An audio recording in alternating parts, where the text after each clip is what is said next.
This is Madden 19. I'm the coach. You're locked into the NFL on EA Sports. Straight ahead, we've got a great one on tap between the Seattle Seahawks and the Minnesota Vikings. With that, we send you up to US Bank Stadium in Minneapolis. Standing by our commentators, Brandon Godden and Charles Davis. And we find ourselves at the stadium that played host to Super Bowl 52, the wondrous US Bank Stadium in Minneapolis. The scene a short time ago, this crowd decked out in purple, and they were in full roar as their guys burst out of the locker room. We're ready for football, folks, as the Vikings get set to do battle with the Seattle Seahawks. And hi again, everybody. Alongside my partner, Charles Davis, I'm Brandon Godden. And Charles, when you and I were going through our final run-throughs at breakfast, we kept thinking tonight we're going to get to see a couple of very good passing offenses. And we're talking about both sides having multiple receivers that can have an impact on this game. It's not just one guy that's going to make all the plays. If you take him away, maybe number 2, number 3, they make the big plays that impact who wins the game. Spins away. Oh, able to avoid him. And the decision to bring it out, a good one, as he's up a yard or two shy of the 30. So out come the Seahawks now for their first possession. We take a closer look at Russell Wilson, the Pro Bowl quarterback in his 7th season out of Wisconsin. So knowing the style of offense that Seattle favored or has favored during Russell Wilson's time there, raise your hand if you thought you'd see him lead the league in touchdown passes. My hand's down right now. That's what I thought. He only had 21 in 2016, so we didn't see that part coming. The Seahawks missed the playoffs for the first time in Russell Wilson's tenure last season, but expect that to change going forward. Yeah, 34 touchdown passes last year on the heels of the 21 you mentioned. He's got the lane, and there he goes. And all the way in, touchdown Seattle.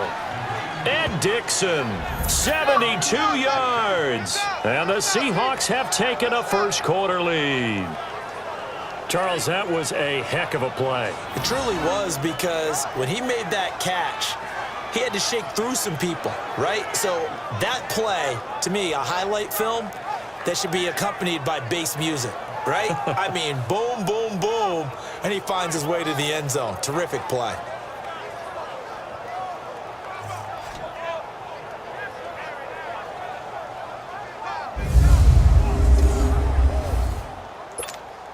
Sebastian Janikowski on for the PAT.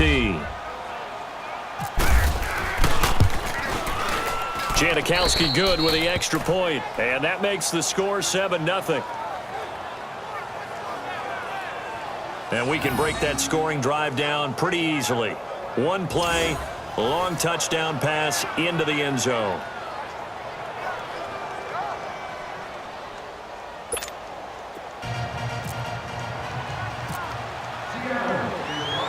Out to kick is Janikowski.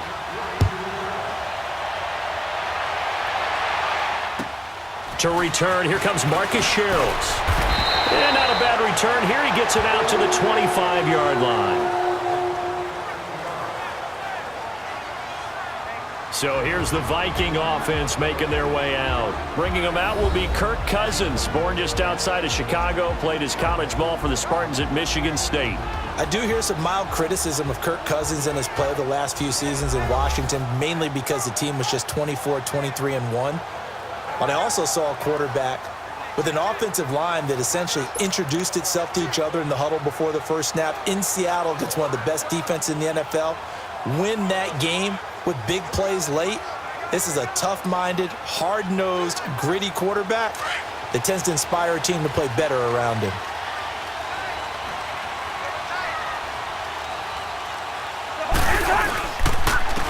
Now a first carry for Latavius Murray. And he'll get this one up to the 26. Nazir Jones there on the tackle. And here is the Minnesota Vikings starting lineup. The offensive line right now, Charles, a bit of a question mark. Center Nick Easton lost for the season with a neck injury, and a couple others dinged up as well. Yeah, Rashad Hill, who's been a swing tackle for them. Mike Remmers, who's played tackle and guard. They've been a little bit banged up in the preseason. Pat Elflein, who normally starts at center, They expect him back to start the season so he can fill in for where Nick Easton went out, but they have to get all those guys back, get some continuity to protect their new quarterback, Kirk Cousins. And he's able to take this one up to the 35-yard line. Cousins to his tight end, Rudolph, for a Viking first down. Now, Charles, what's the mindset here offensively? You gave up the touchdown pretty quickly. Would it have changed if you had gotten a stop and it would be 0-0 right now, or no? I wouldn't think so. I think in most cases, just down a touchdown, you know, I mean, we're just getting started here. It should be a long way to go. You think to yourself, stick with the game plan, all the things you worked on in practice. But you have some teams that when they get down, their natural tendency is to aggressively strike back. And let's see if they want to get outside of the game plan we expect and try and be aggressive on their first series.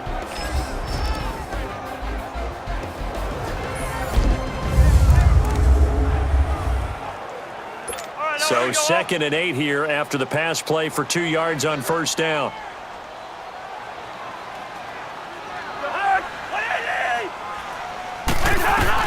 Cousins now on 2nd down. Trying for right, and it's intercepted. Picked off near the 42. And he's able to get it back to the 33-yard line. Well, this is a defense that can confuse even the best of quarterbacks with their zone schemes. And here you've got a linebacker that's going to stay at home and just sit down in that zone. And this one basically comes right to him.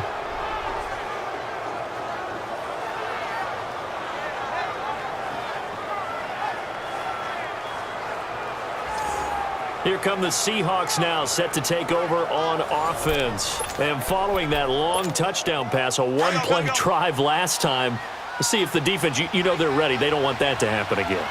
And you would have thought they would have been ready the last time. That's what you work on all the time. Make sure that no one gets behind you. That's the cardinal sin of defense, not giving up the long pass. They did. Let's see how they adjust. The escapability in evidence there is that one good for 15 and a first. Partner, as a quarterback, sometimes you just got to know when the clock has gone off in your head, it's time to go. Tuck it and get all you can. An inaugural trip to the red zone here for the Seahawks. They've got a 1st and 10 at the 17. To throw is Wilson, eluding the pressure right. Wilson hit. It's loose. It's out. Fumble. And a big turnover there as his guys will get the football back. When I see a play like that, I come back to risk-reward. I don't know about you, but is it worth it at that point, whatever you're going to pick up, to either take the hit, and in this case, lose the football? So should have gone down. I mean, hindsight's always 20/20, but that's the safe play. You're exactly right. Hindsight's really never wrong, is it? Because you can analyze it, but I think ultimately you got to look at it as a first option. Taking care of the ball, getting what you can, and that's it. Don't worry about it anymore. Now the Vikings offense gets set to take over here. And following the interception, just any interception, are you a little bit more cautious when you start that next drive, or no, you just throw that out the window? I think you are. I don't think that there's any way you can run back out there and go, totally didn't affect me. Let's just go ahead and be loose with the football again. You're going to take care of it, but you have to be careful about being too cautious because now you can't run any offense at all. Still want to attack. We'll see how they attack them here. Well, we just saw a great example of what we talked about with his coach prior to the game. He's definitely one of the better linebackers at reading a play and flowing to make the stop before it turns into something big. To throw is Cousins. He's got it complete to Stephon Diggs. And they're going to get this one all the way out across the 45. And that one results in 35 yards. Well, partner, I'm not sure how this drive's going to end, but how about the way they flip field position there? A nice attacking play that picked up a heck of a chunk of yardage.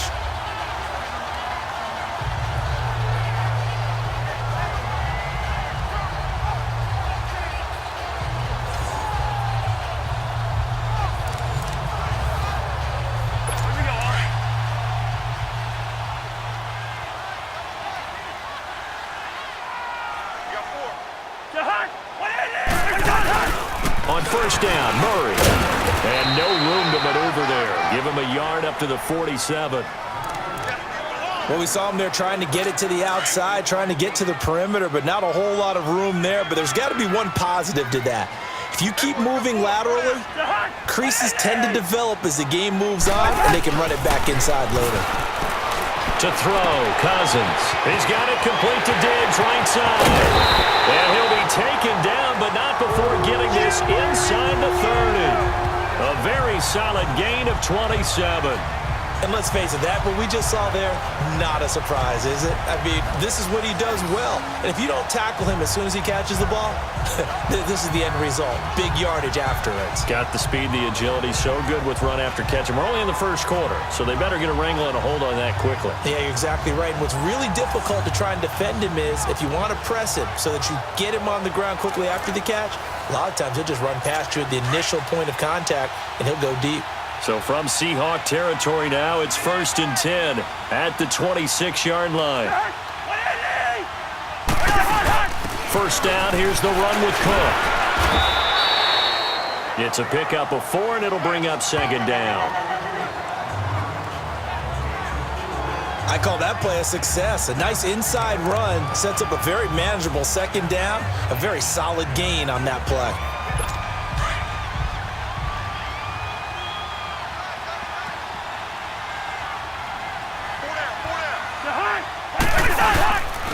They keep it on the ground, but this time it's Murray.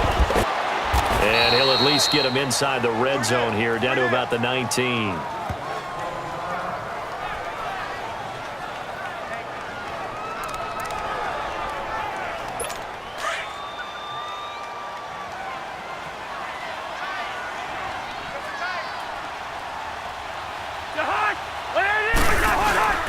They'll run it. Here's Cook. And they go the wrong way here. Knocked back to the 20.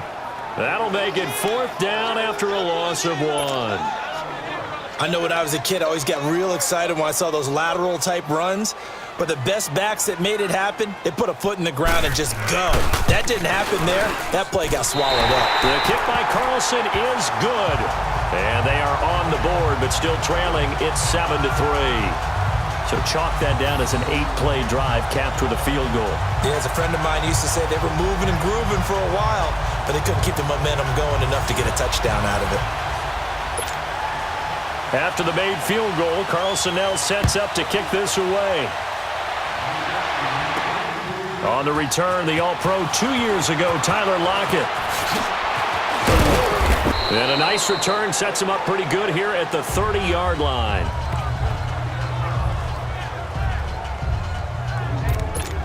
The Seahawks offense now, they get ready to come back onto the field. And they'll be looking to atone for last time's mistake of fumbling inside the red zone. Certainly they don't want to do that again.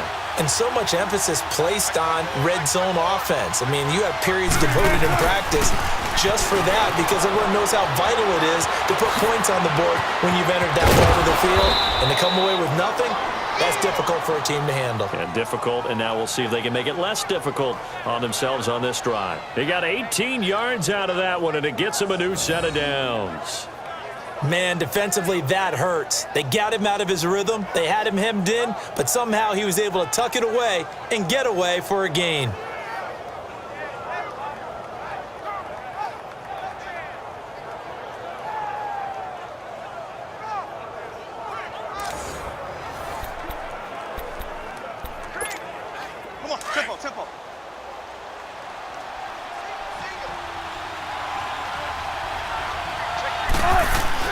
On 1st and 10, it's Wilson. Flush to his right. Avoids him at the 40. 23 yards on the tuck and run.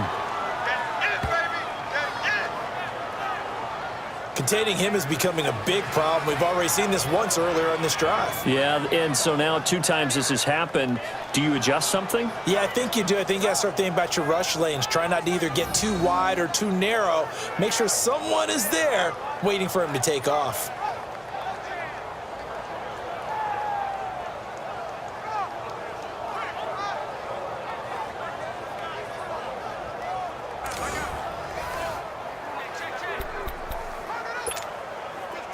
From Viking territory now, they'll come up 1st and 10 as they're down to the 29-yard line. On 1st down, Wilson escaping the pressure right. Oh, he's got a little daylight. And he's brought down, but not before reaching the 8-yard line.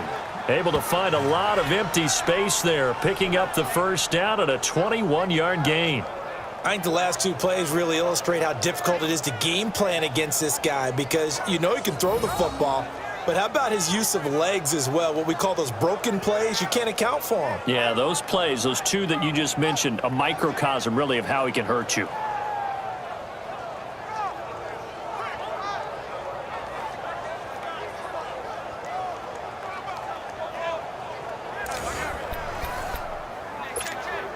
Two big plays in succession. Not sure this D knows what hit him, but now they got to get ready. It's 1st and goal. Now they'll throw it with Wilson. Flushed out right. And he's able to get it down to the 2-yard line. Nice work to get 7 out of that, and it's 2nd down. Well, he did a nice job keeping his eyes downfield, waiting for someone to get open. But once the pressure forced his eyes down to see the rush, it was time to make a break for it.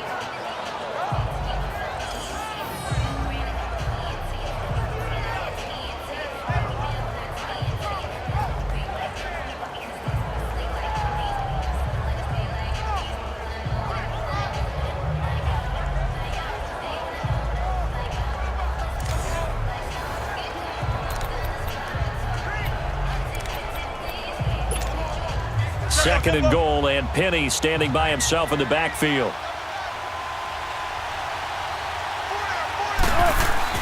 On 2nd down, here's Wilson, eluding the pressure right. And he'll be brought down right on the edge of the goal line at about the 1-yard line. All that gets him is just a yard, and now it's 3rd down. Offensively are the starters for Seattle. Everybody knows Russell Wilson at quarterback, but a question mark.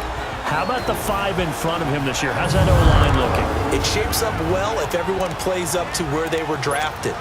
3 of the projected 5 were first-round picks. The other 2, second-round picks. Dwayne Brown at left tackle is the headliner, but the guy that may determine if Seattle can get back to running the football the way they want to, former first. And he will take this one in for the Seattle touchdown. A great effort there, taking it in from a yard out. And the Seahawks add on to their lead. Able to punch it in on 3rd down makes it easier for those guys on the sideline. They didn't have a 4th down decision to make. Yeah, could you feel the exhale? Because they were already thinking ahead, as all the good coaching staffs do. Anticipating, will we have to make the call? They already had it lined up, never even got to it. Janikowski adds the extra point, and the decision to just kick the extra point winds up successful. A drive that time of 6 plays, and it ends with a 1-yard touchdown run.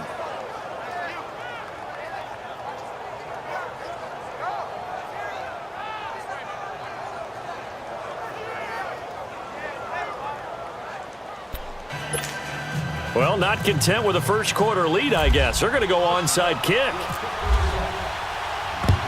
And the Vikings able to recover. The hands team does its job. So an onside kick fail in the first quarter. Not sure I completely see the logic there. It's not apparent, is it? You almost have to go deeper, I think, and maybe if we try and work along with them and speculate a little bit here, they must feel like they need to steal possessions in this game, and maybe they don't match up possession for possession with the opposite team. They got to steal it and try and gain an advantage, and they tried. They just didn't get it done. We haven't seen much from him running the football here in this first quarter. No, you're right about that. We haven't seen much of him at all so far. They've stacked him up pretty well, but when you're trying to run the football, sometimes you got to play the long game. Keep hitting. Now the hit comes, and Cousins lost the football. And the Seahawks have picked it up. Through an opening, and there he goes. And he's going to score. It's a Seahawk touchdown. So the defense forces the fumble. They get the score, and a guy on defense becoming offensive there, Charles. And you know they love that. Any guy on defense loves to pick up the ball and have it in his hands and try and score himself. In this case, that's exactly what happened. We'll be singing in the shower post-game.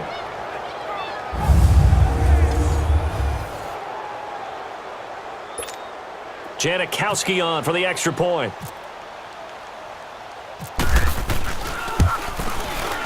Janikowski good with the extra point, and the decision to just kick the extra point winds up successful. So not only the cough up, but then the pickup on the other side, the scoop, and the score the other way. The fumble return for a touchdown.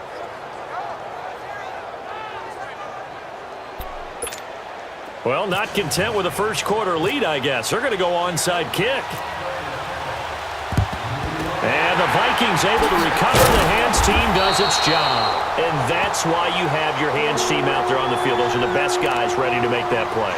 And let's face it, it was executed well. It wasn't a bad kick. It wasn't anything like that. Just that the normal outcome actually came to play. Analytics will tell you it's a very low possibility of getting the ball. Under pressure, and they got to him again. 3 scores down, not even a halftime yet. They're not getting much generated offensively. They've got to figure it out. It's tough because this defense just seems to be playing with so much confidence right now. They really are. They are on their toes, and they're getting at them. And oh, look at that, a diving catch. They get 14 back, but it leads now to a 3rd down.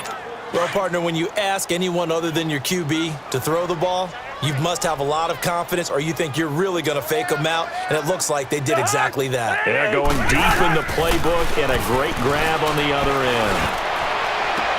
That's caught by Treadwell.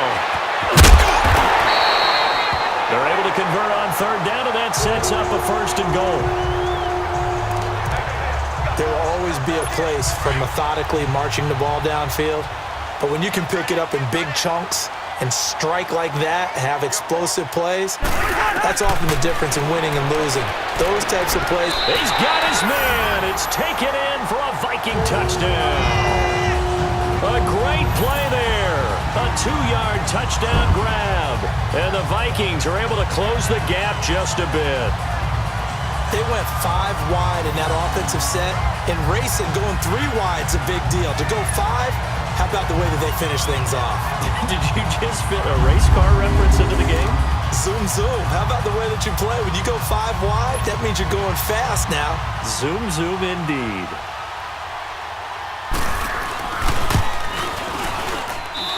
Extra point by Carlson, up and good.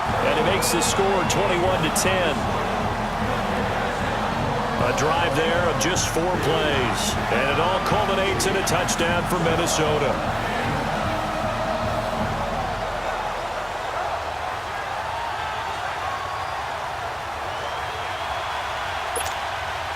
Carlson now to kick this one away.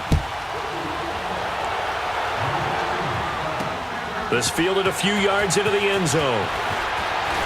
Oh, the spin. And he'll take it up past the 25 to the 26-yard line.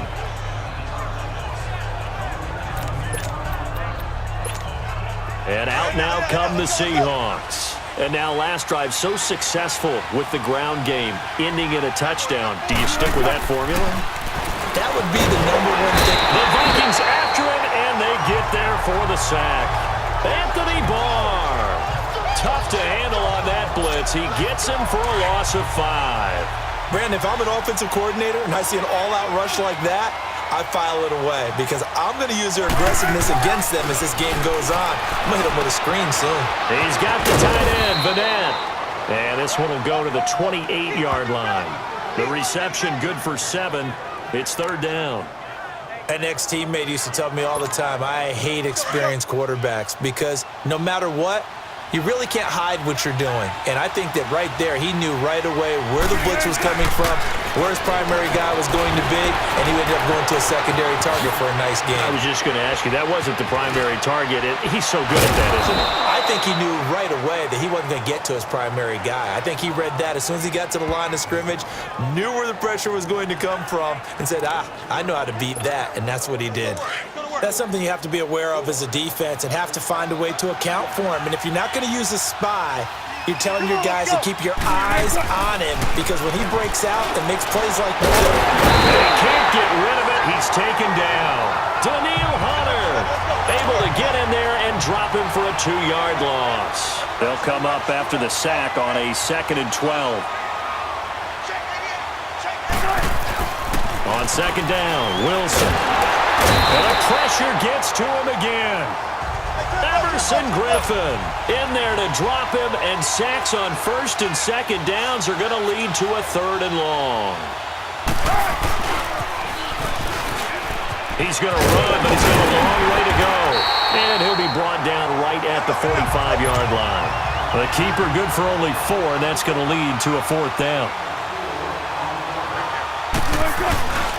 They run for it with Carson. And this is going to come up well short as they stop him on 4th down. Boy, a real head-scratcher there. And the Vikings, they have the football now in excellent field position.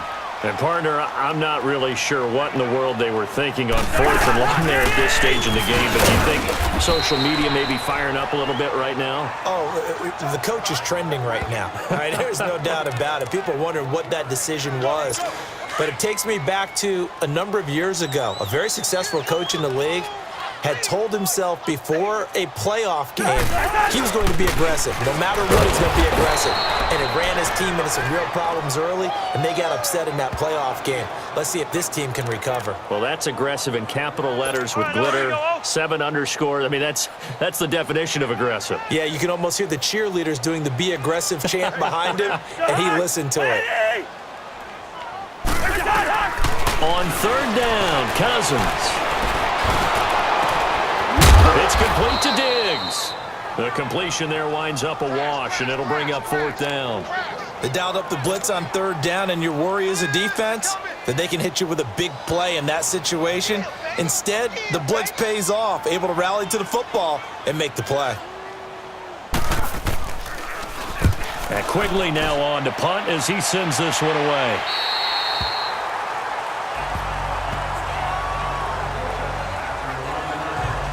The Seahawks offense now, they get set to go back to work.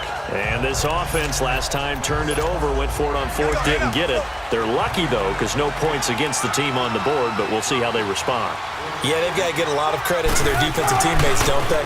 They had their backs on that last series, and because they did so, that allows a coach to still stay aggressive on offense and maybe go for it again in a similar situation. I was going to say, maybe makes that offense feel good, but when you know you've got a defense making stands like that. Yeah, that'll loosen up things a little bit, won't it? Maybe you'll play a little bit better the next time you have the ball. And this defensive line will be looking to control the point of attack. And that's what they've done throughout this season. This is a terrific unit. They play together very, very well, and they don't permit big plays to happen. After the incomplete pass, here now is 2nd and 10. Again on 2nd and 10, it's Wilson. Flush to his right. And brought down, but not before they're able to get it up to the 25. The rushing numbers for Wilson, maybe down from earlier in his career, but he's still a threat to go, showing it there, picking up the 1st down. Well, that was man coverage. So once he decides to run with the football, there's no one to account for him, and he turns it into a nice gain.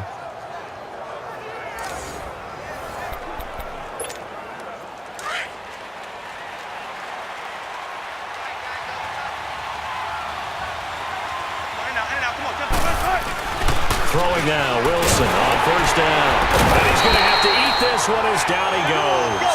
Daniil Hunter in there to sack him for a loss of 6.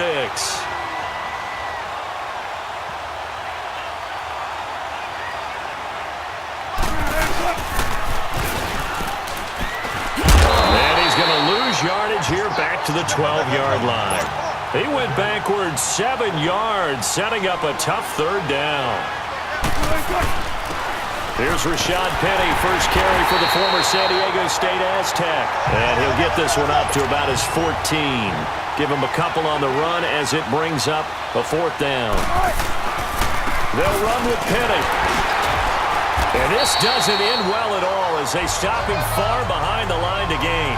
A surprising move to go for it, predictably, at least somewhat predictably. It doesn't pay off. And the Vikings, they have the football now in excellent field position. They go play action here on 1st down. And oh, it'll be intercepted. Picked off by Byron Maxwell. When a team's turned it over 3 times in the first half, we just look at the offense and say, guys, what are you doing? But instead, we really should be looking at the defense. They've created the takeaways. 2 interceptions, 1 caused fumble. They played awfully well swarming to the ball here in the first half. And nearly picked off. Surprising to see a defender of his caliber let it get away, but it does get away and it's 2nd down. And that's one he's got to be happy to have back. There wasn't a hole open in the zone. You'd have to think on early downs like that first down there, need to be a little bit more careful. Yeah, fortunately for him, he's got a couple more downs to play with. The improv act there, good for 9, and now they'll be looking at a 3rd and short, 3rd and 1.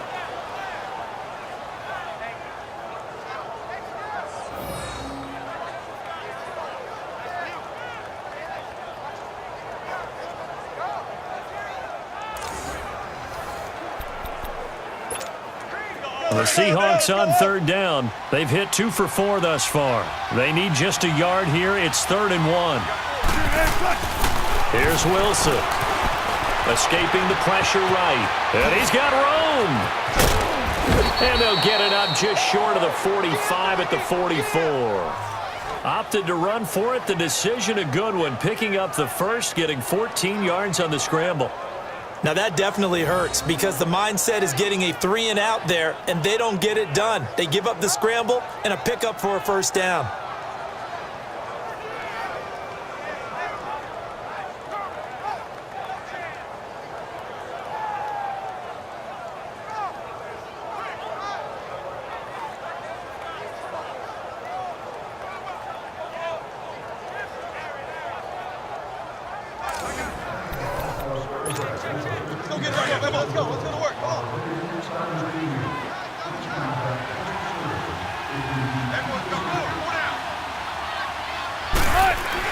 Now Wilson on first down. Flushed out right. And he'll be taken down at the 46-yard line.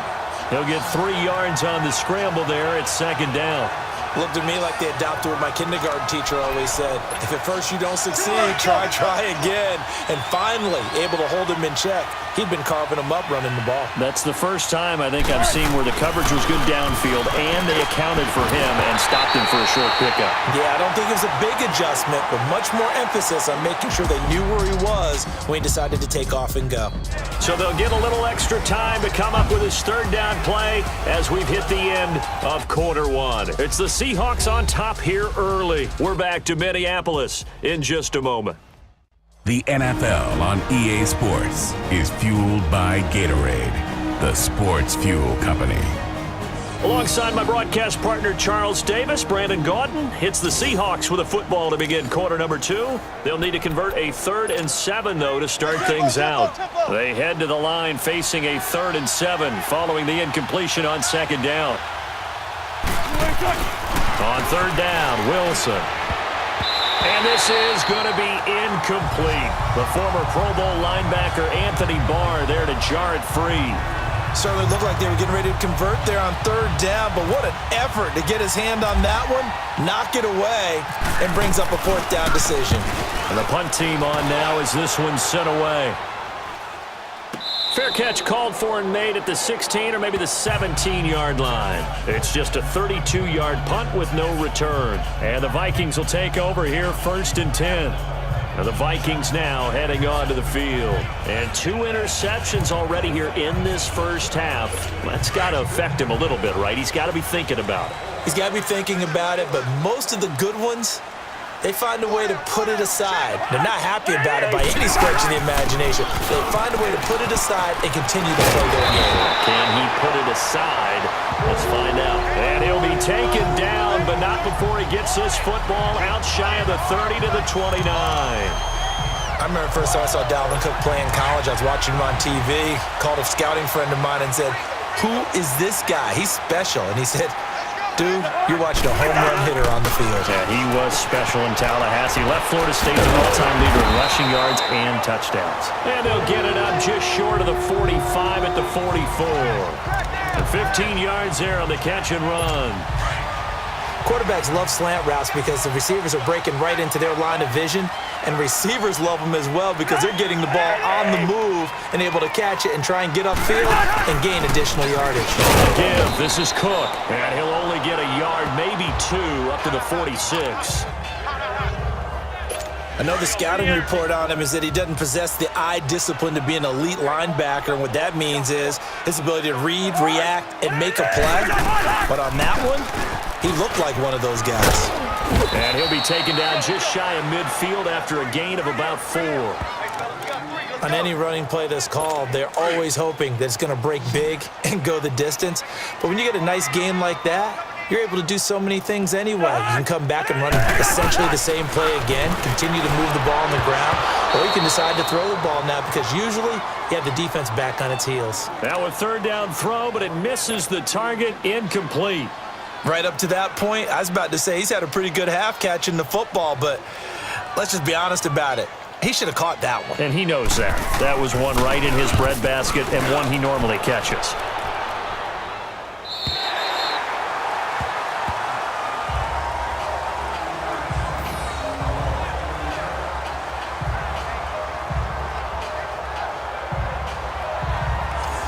And time for us to spotlight Doug Baldwin. Not only does he not have a catch, I don't think he's been targeted in this game, but they're winning. And if you ask a receiver of his magnitude, he'll tell you that it's because everyone is focused on him anyway. Okay, you've taken it away.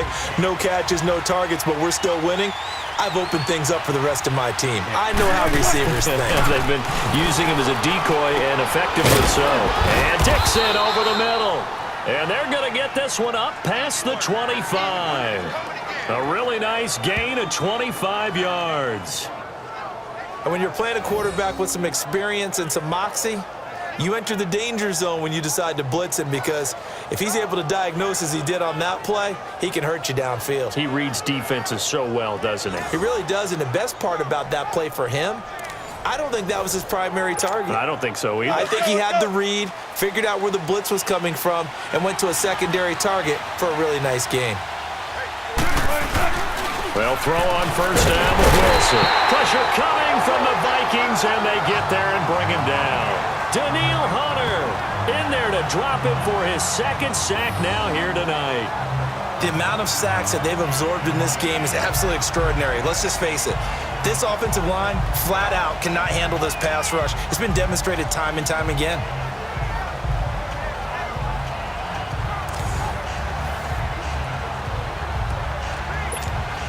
Pass protection has been a problem all night long as they come up facing second and a bundle.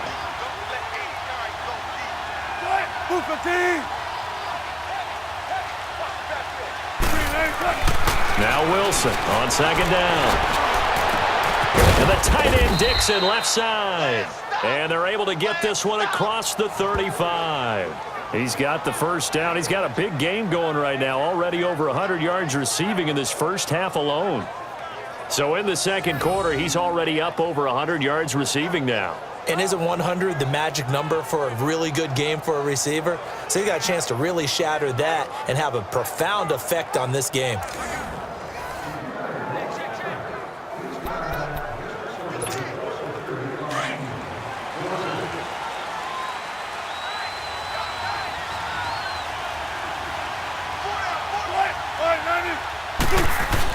On first and 10, Wilson, and he can't find anywhere to go with it, and he goes down. Daniil Hunter in there to get him again. The third time he sacked him here tonight. I'm starting to wonder if this offensive line just simply doesn't like him. I mean, they've given up 6 sacks in this game. He's had nowhere to go, nowhere to run, and obviously nowhere to hide. And all those sacks in the first half, this is just complete domination. Sacks, a growing theme in this first half. This is second and long. Now Wilson to throw on second down. Eluding the pressure. And got his man complete. And he's going to get this all the way down inside the 35. They give him a gain of 37. In our pregame meeting, all they talked about was keeping him hemmed in and wanting him to make his throws from the pocket because they knew he was pretty dangerous if he got outside, and he just showed it right there. Pretty good arm, too.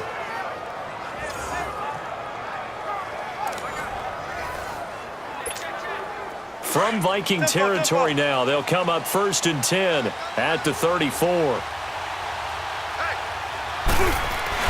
Wilson now throwing on first down, and that is incomplete.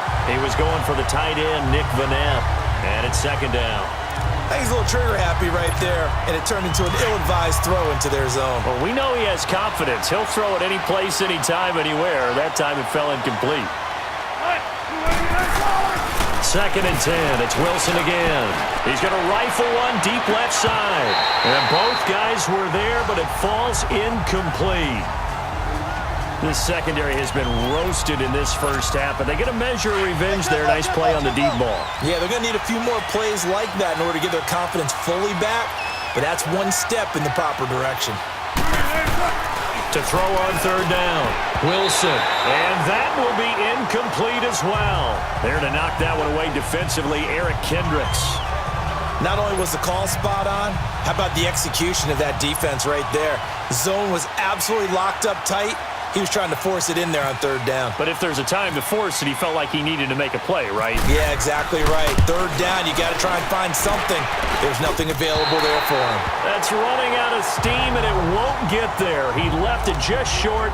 No good. And because they couldn't hit the long field goal, they are set up nicely offensively at the 41, 1st and 10. Well, this winds up an empty possession. Everything looked okay. He just never got the ball on target. And knowing him, he'll be disappointed with that effort.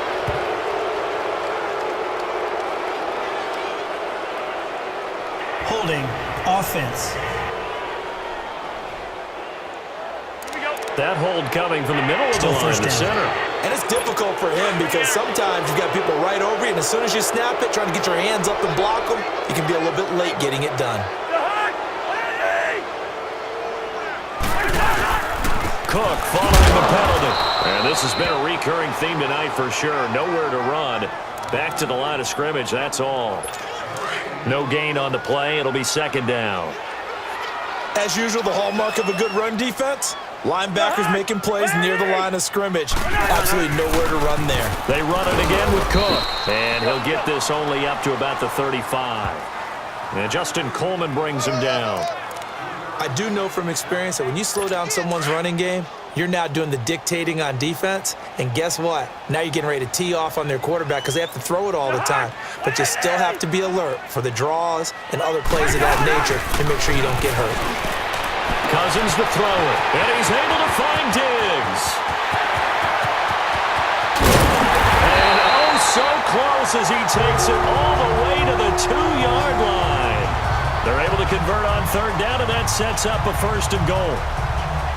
Coaches really don't care from what position they get this, but run after the catch ability, rack ability, is often the difference between winning and losing and changing field position.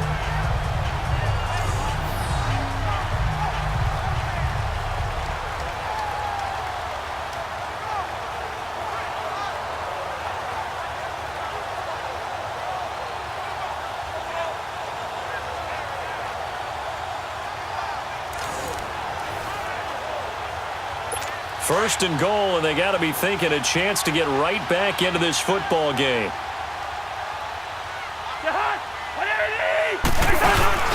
And they'll let the fullback try and take him home. Nothing doing there. They're going to wind up holding him at the 2. No gain there, and it's going to set up 2nd and goal. 2nd and goal, and they will try again from the 2-yard line. Now a 2nd down throw for Cousins. It goes as a loss of 6. And now 3rd down.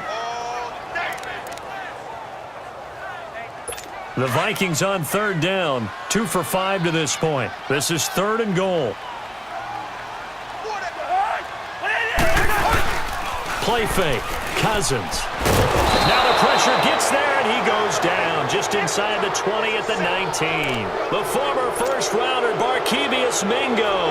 And that's going to make it 4th down. And it appears to me that someone's defensive coordinator is jockeying for a raise. A sack on 2nd and goal, a sack on 3rd and goal. Now brings up a decision on 4th down.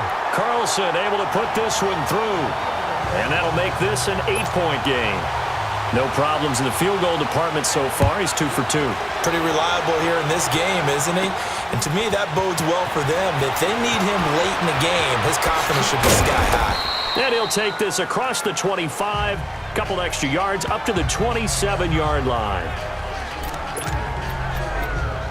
Here's Russell Wilson and the Seahawk offense now getting set to go again. He's played a pretty clean first half, a touchdown, no interceptions. Frankly, that's what they expect out of him. They want to see it. The Vikings after him, and they get there for the sack. Ben Gideon in there to drop him the 7th time tonight. He's gone down.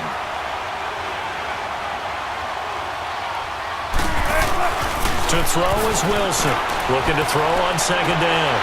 Into double coverage, and it's intercepted. Xavier Rhodes with a pick. And he will take this one home. It's a touchdown. Well, when both guys went up for the ball, I just thought, who's going to come down with it? I didn't think he'd come down with it and then take it all the way for a touchdown. That's battling, isn't it? Because normally, if both guys go up for it and come down with it, the tie goes to the offense. The defensive player didn't want it to be a tie at all. He wanted a little bit more, took it, and went the other direction.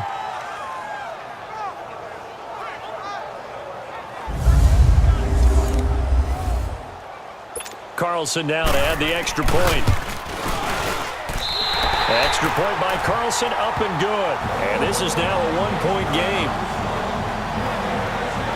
A heck of a play there defensively, getting the interception, navigating his way into the end zone for the touchdown.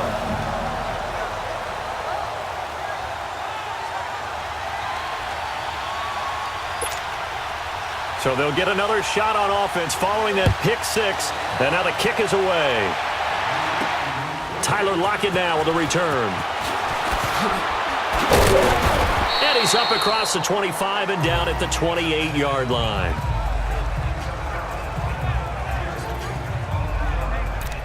Russell Wilson now gears up to lead the offense again. He's got the lead here in the 2nd quarter. He's thrown the touchdown, but also an interception. As a quarterback, does that interception, even though you're playing well, your team's got the lead, does that always stick in the back of your mind a little bit? For the best ones, it just upsets them that they did that because they don't think there should be any blemishes on their record. They think that they're way better than that. So your confidence gets tested a little bit. Being able to go back out there, maybe throw another touchdown, that'll tamp that down in a big way. Yeah, because he's looked pretty good to this point. And he rifles one incomplete. The tight end, Ed Dixon, was the target.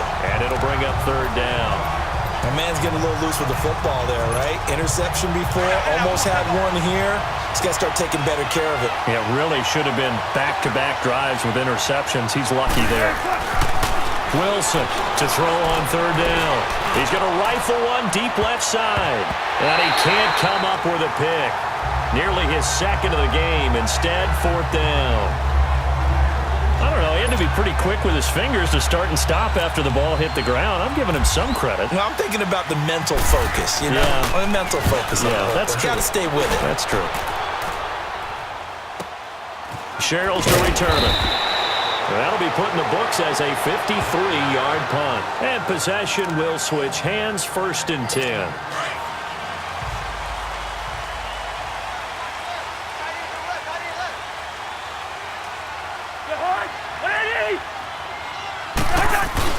Now a play fake here on 1st down. And he'll find Thielen on the right side. He got 29 yards that time. And now the Seahawks are going to take a timeout here on defense. They'll have 2 remaining as we step aside here in this 2nd quarter.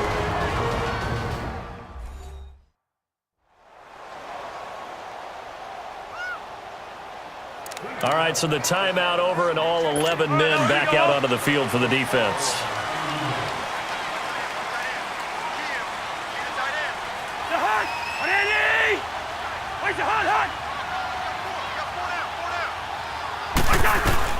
Cousins now to throw on 1st down. And it pops free. The collision there jarred the ball loose and brings up 2nd down.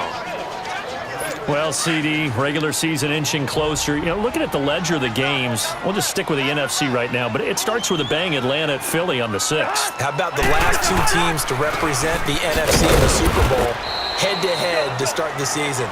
The Falcons, they didn't win it. Philadelphia did. And then how about this for a 2nd game? San Francisco at Minnesota. In normal years, it doesn't get as much attention, but how about now? Jimmy Garoppolo leading the 49ers to take on now Kirk Cousins' Minnesota Vikings. Anything else from the NFC Week 1 catching your eye? Well, I think the Dallas Cowboys at Carolina, that definitely does, because the Cowboys are trying to get back to the playoffs.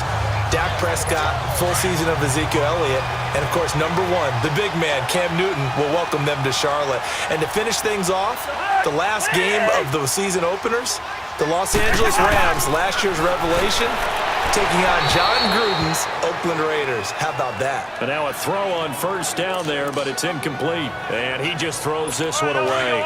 Smart decision here this close to the end zone, and it brings up second down. I hope I don't sound too rah-rah on that one, but that's the exact right throw. Either your receiver gets it or no one gets it. Give him a lot of credit for being really precise with it. Got rid of it. No one got it. That throw good for only a couple. It brings up third down. Well, they're unable to convert that into much, but it's never a bad idea to try to get the ball into a tight end of his caliber's hands and see what kind of disruption he can cause. They'll throw again. Cousins under pressure, and he'll go down. Back at the 26-yard line. Frank Clark in there to drop him for a 6-yard loss, and that'll lead to a fourth down. I'm starting to feel for that quarterback back there. I mean, you know me. Normally, don't have a lot of empathy for the QB, right? In this case, definitely he's been on constant duress this entire game. I don't know how he's surviving back there. And to think, there's still a long way to go in this football game. So he's been a busy man here in this first half. That's 3 field goals for him now. And not just 3 field goals, but 3 for 3. So even though the offense has struggled a bit putting it in the end zone, they've still been able to come away with points due to his leg. After the made field goal, Carlson now sets up to kick this away. This is fielded at the goal line.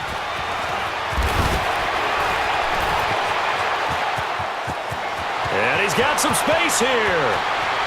Tyler Lockett, the 20. 10, and all the way in, touchdown Seattle. Tyler Lockett taking it goal line to goal line, 100 yards. And the Seahawks are able to strike for 6. And Tyler Lockett does it again. Talk about being able to transition what he did in college to the NFL. And I know there were doubters because of his size, but this guy is absolutely electric with the ball in his hands. Plays like that, that's how you become a Pro Bowl return guy. Janikowski adds the extra point, and the decision to just kick the extra point winds up successful. From the goal line all the way to the other goal line on that one, a full 100-yard return on the kickoff.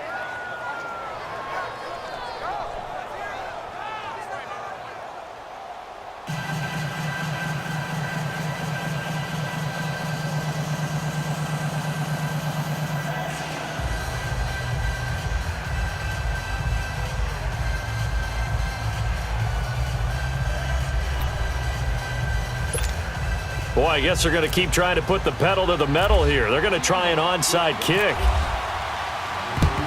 And the Vikings able to recover. The hands team does its job. A second quarter onside kick there that failed. Is that something that maybe they had dialed up before this game started? It feels like it, doesn't it? That they thought they had the right situation, you know, and the right approach in going after it. Also may signal that they feel like they have the superior team, that they can try these sorts of things and it won't come back and hurt them later. The Vikings offense now, they get ready to head back on the field. And last time able to get 3. It's not what they wanted. They wanted 6, but they got at least something. They mustered something out of the drive. They'll take it. I like the way you've described it. Not ideal, but they'll take it. Anything to put some points on the board. But this time on offense, they don't even want to see the field goal kicker trot on the field. They want that ball in the end zone. Yeah, they'll be going for 6. He's got the connection over the middle to Diggs. And he gets this inside the 35-yard line. Give him 11 yards that time and a new set of downs. And with that completion, he's now north of 200 yards here in the first half. Boy, a tough start for the secondary defensively. It is, and it's got to put a dent in their confidence. And, you know, you always want to keep that up and feel like you can always bounce back after plays. But with the kind of numbers he's putting up here, it's starting to wear on them a little bit, I think. So they're looking at each other and trying to figure out what defense will work and how can they play better without getting beat deep for big passes. Cousins now on second down. He'll find Thielen work in the middle. And he gets this one all the way down inside the 15. And a nice gain of 21 yards.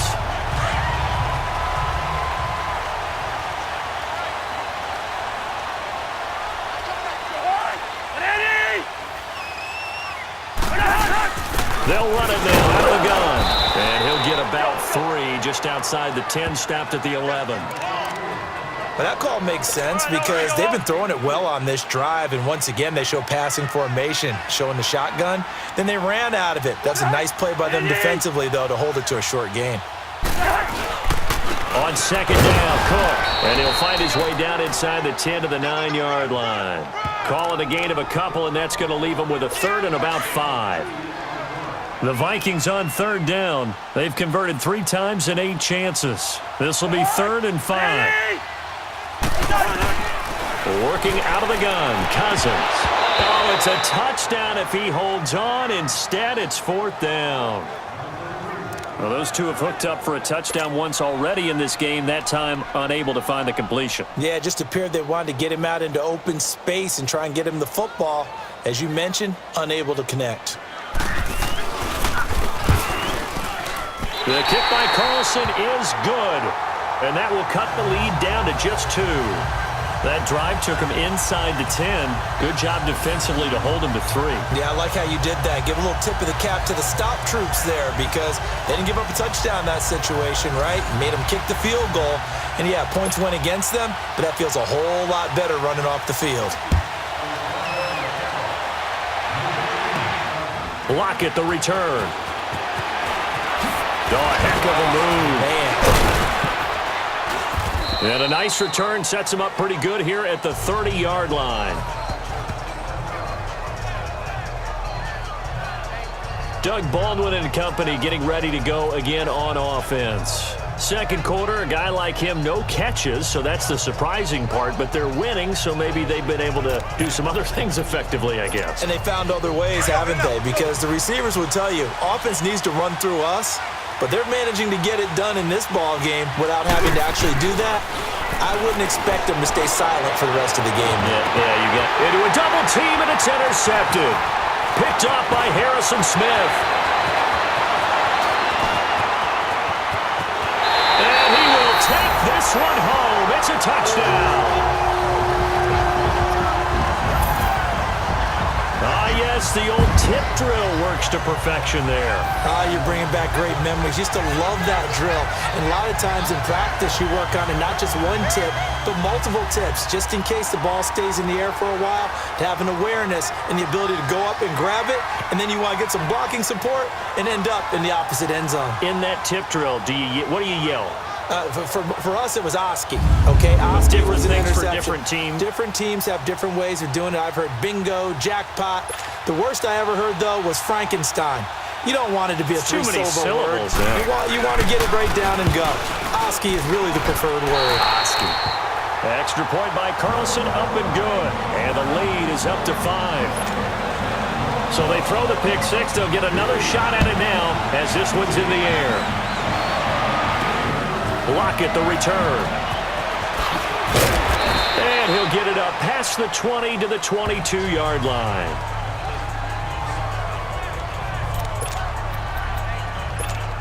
The Seahawks offense now, they get ready to head back onto the field. Wilson and the Seahawks take over now, 1st and 10 at their own 22. Throwing is Wilson, flush to his right, and some room to maneuver. And he's brought down after a good gain. Able to find a lot of empty space there, picking up the 1st down at a 21-yard gain. Looks to me, partner, like he's learned a little bit because earlier in the game, I think he was trying to force a lot of throws into some windows that just weren't open. Yeah, the interceptions had plagued him, especially a second interception, really a bad throw, so maybe a better decision there. Yeah, no doubt about it. I think he learned from earlier in the game, and he's applying it now. And the play goes for 19 yards, gives him a new set of downs. As far as tight ends go, this guy's not a speed burner. He's much more of an inline blocking type of a tight end. But how about this last play? Made a nice catch and picked up a 1st down. That's what impresses me about him. When he's called upon, he usually gets... Man, it's caught at the 6-yard line. And he is in for the Seattle touchdown. Russell Wilson with 2 first-half touchdown passes. And the Seahawks are able to strike for 6. Now, he's having a nice little first half here, partner. And it's a first half that leaves us anticipating what can still come. I mean, 2 touchdowns already here through the second quarter. There could be plenty more before this game is over.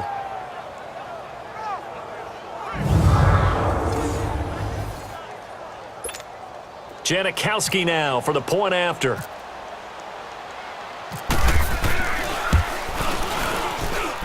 Janikowski good with the extra point, and the decision to just kick the extra point winds up successful. The drive there only spanning 3 plays, and it all culminates with a Seattle score.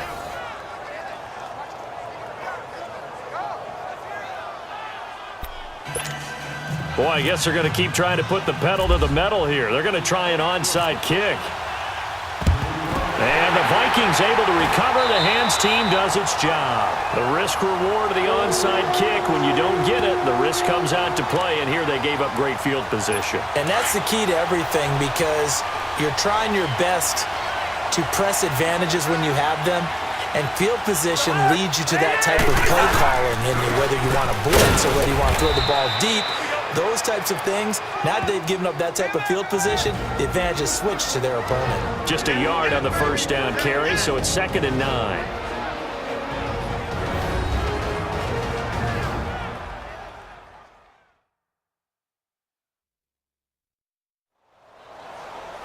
A reminder coming up here at halftime. We'll ship you off to Orlando. Jonathan Coachman will have first half highlights and analysis from a back-and-forth first half that we've seen.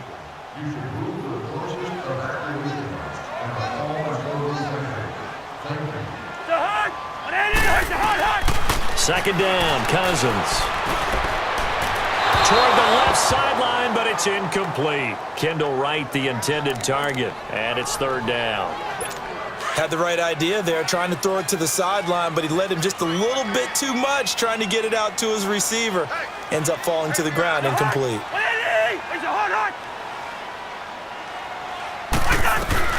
Cousins from the gun on 3rd. Blitz coming, and down he goes. Boy, he came in off the edge so quickly there. Look out, because that's exactly what it was being shouted by the offensive lineman to his quarterback, because he had no chance to block him.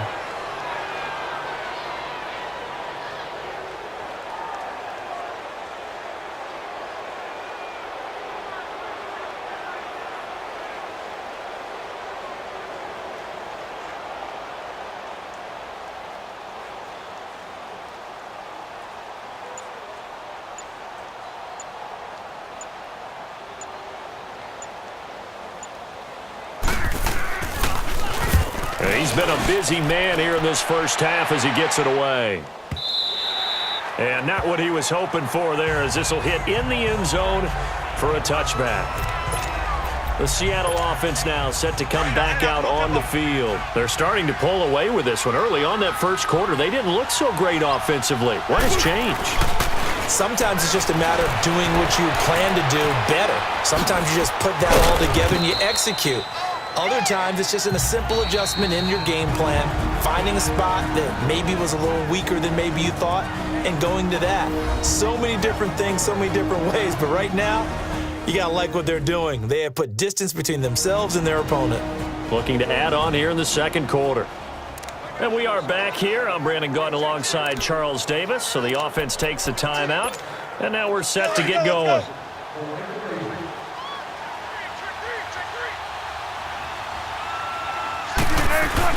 On second down, here's Wilson, escaping the pressure right. Now he'll let it go deep right side. It was Andrew Sendejo from his strong safety spot able to make the play. So the long attempt falls innocently to the ground, and it brings up 3rd. Well, partner, they're not content to run this one out as we head towards the half, trying to hit a big chunk play right there and add to their score. Now, this is a confident group. At the very least, they're thinking field goal. Yeah, and I don't blame them one bit. I don't think you sit on the ball going into the half when you have a chance to put some more points on the board. That one goes for 29 yards on 3rd down. And now with that completion, he's north of 200 yards here in the first half. And he's going to break our statistician, Marvin, isn't he? Because Marvin right now is just tallying it up. Hope his hand doesn't hurt too much doing this or keeps hitting the calculator. But my goodness, what a start he is off to.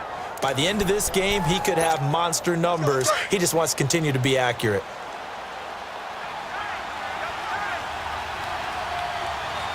On 1st and 10, it's Wilson.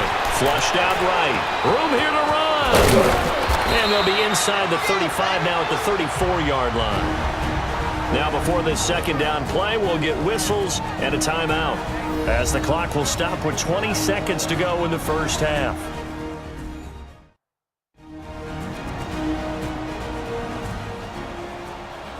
And we're back. The offense had a chance to talk things over, and we'll see what they come up with here on this next play.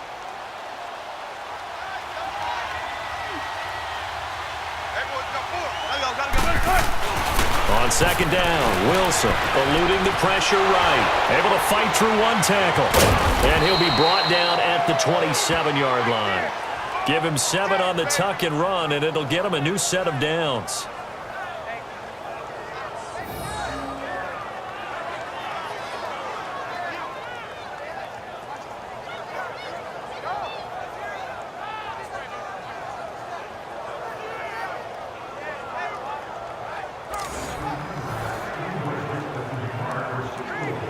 So we've reached halftime in a wild first half. We'll take a minute to catch our breath as we'll send you down to Orlando and we check in with Jonathan Coachman for our EA Sports Halftime Report. Coach.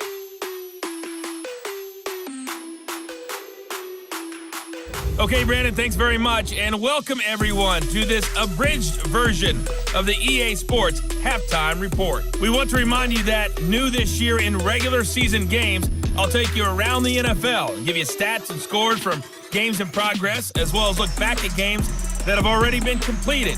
So keep an eye out for that. But for now, let's get you back out to Brandon and Charles.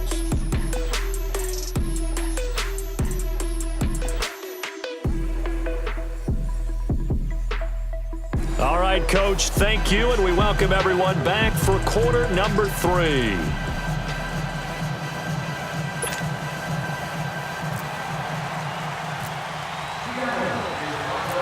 It's been a shootout so far. We'll see which defense can make the adjustments as we get back underway in the second half. Here comes Sherrills. And they're going to start this drive in pretty good shape as they get it up past the 30. Out come the Vikings. They'll have it first on offense as we begin the third. They're down here, but very much in this game. What's the tonality of a coach's talk when a game is within striking distance like this at intermission? Typically, what they're doing is emphasizing the things that went well in the first half and wanting more of that. Sure, you've got to go over some of the errors and clean up some things because there's a reason you're down. But overall, I think they want to stay positive, stay up with this team. We're just starting the second half, and we've got the football. Let's go ahead and punch it in, and then we'll take it from there. See how that recipe works. And while that play was unsuccessful to start the second half, I'm not sure that you just totally abandon what you do, running the football. Maybe you make some adjustments in your run game and do things a little bit differently.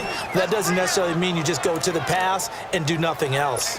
Big play coming up. Here's 3rd and 10. I would expect to see some pressure here. They know that old expression, it's not my night. It hasn't been his so far. I don't know if the legs are a little bit heavy. Sometimes having to hang out all day and play doesn't exactly play to your advantage, but it's been a tough go for him. And every time he looks up, somebody's there defensively. That was the same case on that play. Now throwing on 3rd down there, but he cannot connect. Partner, the way this offense has marched up and down the field during this game, it's almost a surprise to see an incomplete pass on 3rd down, isn't it? Yeah, they have had their foot on the gas all game long, but here finally stalling out. And he couldn't get it to check up. That kicks all the way into the end zone for a touchback. Now we'll see what this Seahawks offense has in store with their first possession of the second half. They were able to get the ball back here, didn't surrender any points. Now they'll look to add to that lead. How about the boost the defense gave them? Going right out on the field, shutting them down, not giving up any points, and turning the ball back over. They want to do their part now and show them a little respect and some gratitude by scoring some points. And to get a little more cushion. Oh, incomplete. A turnover would have really helped there. Almost intercepted. Instead, it's just 2nd down. He's lucky to be getting that one back.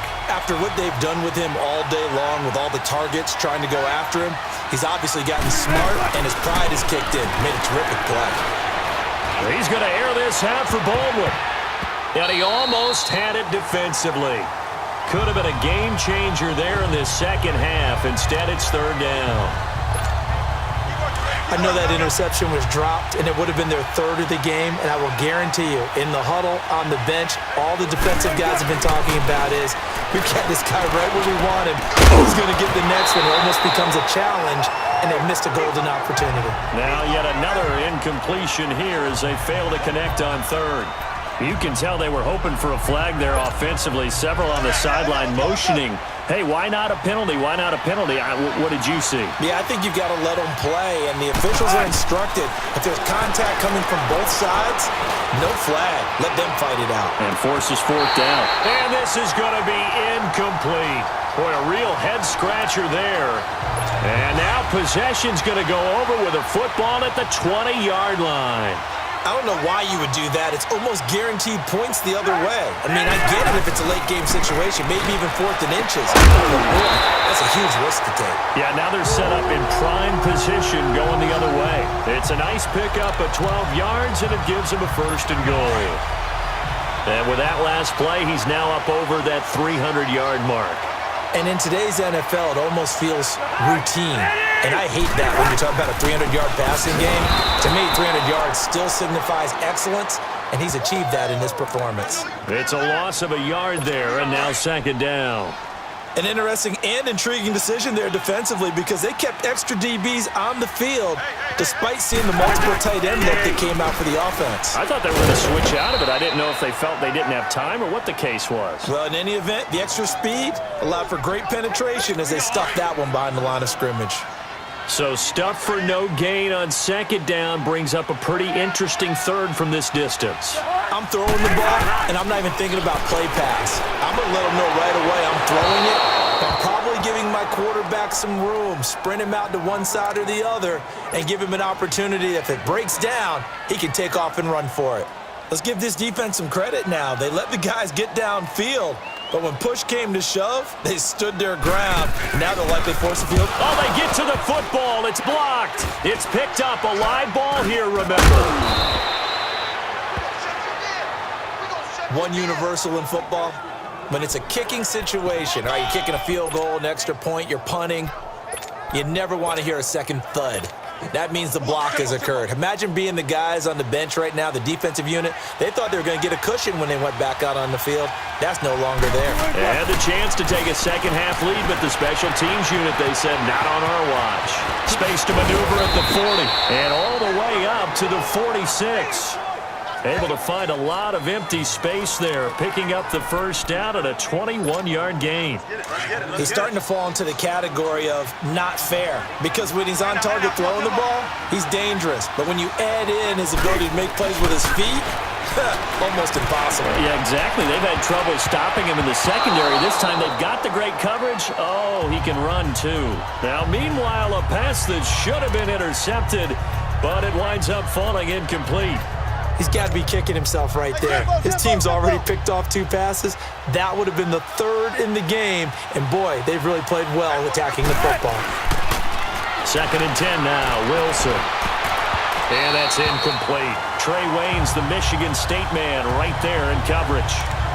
Well, the numbers have been good in the passing game, and certainly a big reason why they have the lead. But now here, third quarter, maybe go to the run game a little more? Yeah, perhaps. I mean, after that incompletion, look credit to the defense for shutting them down on that play. Maybe you try and run the football a little bit more in this spot. But they have to feel good about how they've been throwing it overall. And he is down deep into Minnesota territory. That goes as a gain of 36 on third down.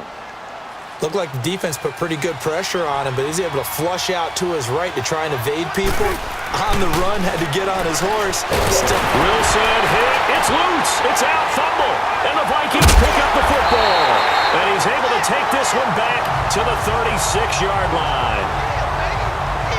All I know, partner, is that with every play call that came in, there was a little discussion about, hey, we can seal this bad boy. We can really put ourselves in a great spot to take total control, and yet they find a way to cough it up. Yeah, the 2-score game opportunity eludes them, and now a chance for the other side to come back here. Yeah, that means defense has to go out there and make some plays themselves. So we call sudden change. Let's see if the defense is mentally ready to take care of it. Well, hey, we got to get in the AFC Week 1 talk. We talked about the NFC and what to look forward to on their schedule, but there's some great AFC games as well. And many people believe the AFC West is as good a division as there is in the NFL.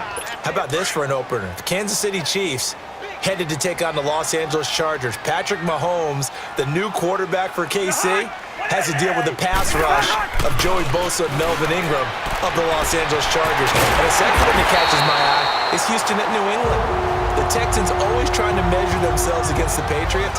Now they get back Deshaun Watson, they get back J.J. Watt and Whitney Merciless, and they take on the defending AFC champs in Foxborough. And one crossover game that's pretty interesting. How about Jacksonville against the Giants? What I like about that one is you have a Jacksonville team that came so close to getting to the Super Bowl last year, but they and the Giants have a similar philosophy about how to play the game. They're going to be physical. They want to run the football. So Leonard Fournette for Jacksonville and the rookie for the Giants, Saquon Barkley, they could both get a lot of carries in that game. And last but not least in that one, how about Pittsburgh and Cleveland? People don't think about that game very much, but this has been the summer of the Cleveland Browns in preseason, where Baker Mayfield actually hit the field, and can Cleveland start a new era with a big win over Pittsburgh? So many times you hear today's NFL described as a space game. Get your best players into space with the football in their hands. That's why sometimes you just swing it out to your runner, get him out in the flat, and let him have a chance to make people miss an open field. A second down pass play there, but it's incomplete. I know our vantage point might be a little bit better way up here, but that looked like an ill-advised throw to me. I didn't see anything open, and this play just didn't look right from the beginning. It did not. I thought he might get outside and just chuck it away. Dangerous pass, incomplete. They'll run here. It's Murray. And this one goes nowhere. Losing yardage back at the 22. A loss of a yard, and it brings up fourth. Yeah, let me puff out my chest a little bit, even though I'm not rooting for either team. But that was a really nice defensive play. It's awfully fun to watch, even in an offensive game. Oh, they get to the football. It's blocked. Now it's scooped up, and this is a live football. Please tell me this doesn't come off as snarky. But that's a relative chip shot. I mean, you've got to be able to execute that one. I don't care what they design on the other side about trying to block the kick. That should be 3 points on the board. Yeah, we've talked about it before. If you're out at 55, 60 yards, low trajectory from here, you get that thing up, this should be 3. Yeah, there's nothing routine in football, but this one really almost should be. Snap, hold, kick, ball through the post. Didn't happen that way. A good pickup there, a 22. On that play, as you saw the route start to develop downfield, I got the sense that maybe the run would set up for him, and he took full advantage of it and got a big gain on a busted play. Man open left side is Brown, and he is down deep into Minnesota territory. Give him 30 yards there. Well, we haven't been shortchanged on offense. Another fun play to watch there on the deep pass. This game has the feel of, what, a turkey bowl, a Thanksgiving day. You know, when we get together this year, when the Davises and the Gaudens get together, that's what our playbook's going to look like they're drawing them up in the dirt, and so far it's working for both of them. 15 more there, and they're on a roll. It's another first down. 2 big plays in succession. Not sure this D knows what hit him, but now they got to get ready. It's first and goal. They'll try to run with Carson. And he's across the chalk into the end zone. Touchdown, Seahawks. A great effort there. His second touchdown of the night. And the Seahawks find a way to stretch their lead. And he certainly played a pivotal role with those 2 TDs and why they're up on the scoreboard right now. Well, someone's all about winning, aren't they? Because he's not worried about the number. Sure, it's great to have 2 touchdowns. But the bottom line is what he's doing is contributing to their lead. He wants to continue to do so. Janikowski adds the extra point. And the decision to just kick the extra point winds up successful. Just a 4-play drive that time. And it's culminated by a 2-yard touchdown run.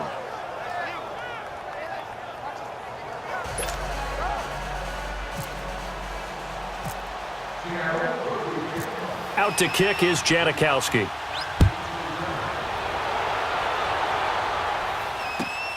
Here comes Sherrills.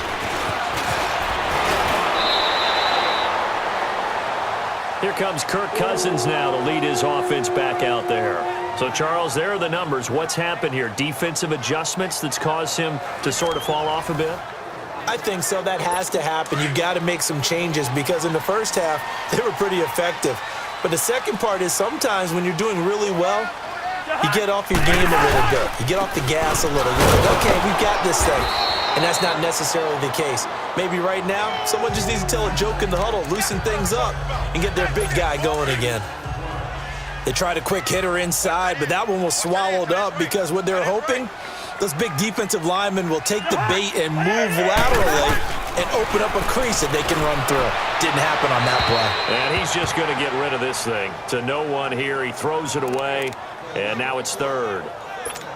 So the failure to connect on second down, that leaves them staring up here at a 3rd and 8. On 3rd down, Cousins. Got a man, it's right. And he's taken down, but not before getting this across midfield and just shy of the 40.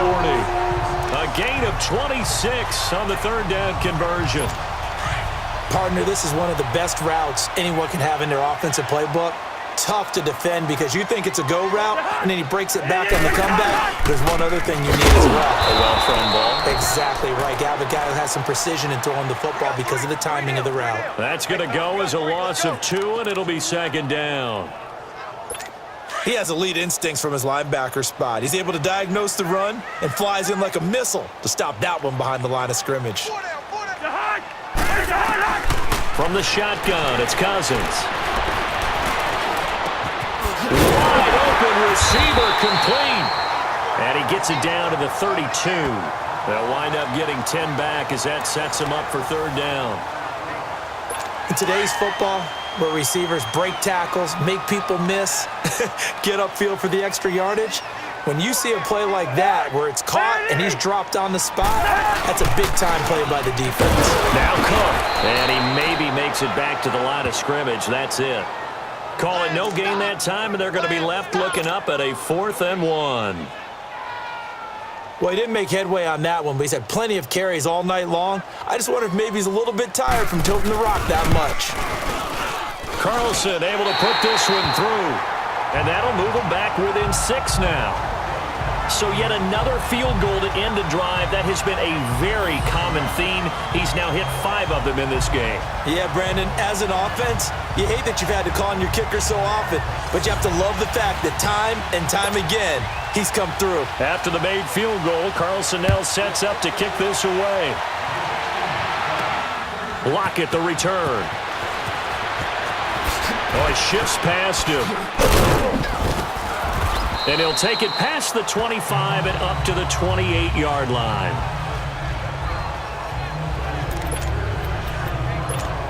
The Seattle now ready to march out of the field. And the points, they have come fast and furious in this quarter. You really don't want to be on the defensive side of the ball right now, do you? Because you're either thinking, my replacement may get an opportunity. Your head better be on a swivel. Totally. Or maybe I just need to get out of the game for a while because I just can't slow these guys down. They've got to figure out a way to disrupt these offenses. And typically, one guy makes a big play, and that can help change things. They'll be looking for disruption on both sides right now. In and out, come on, tempo.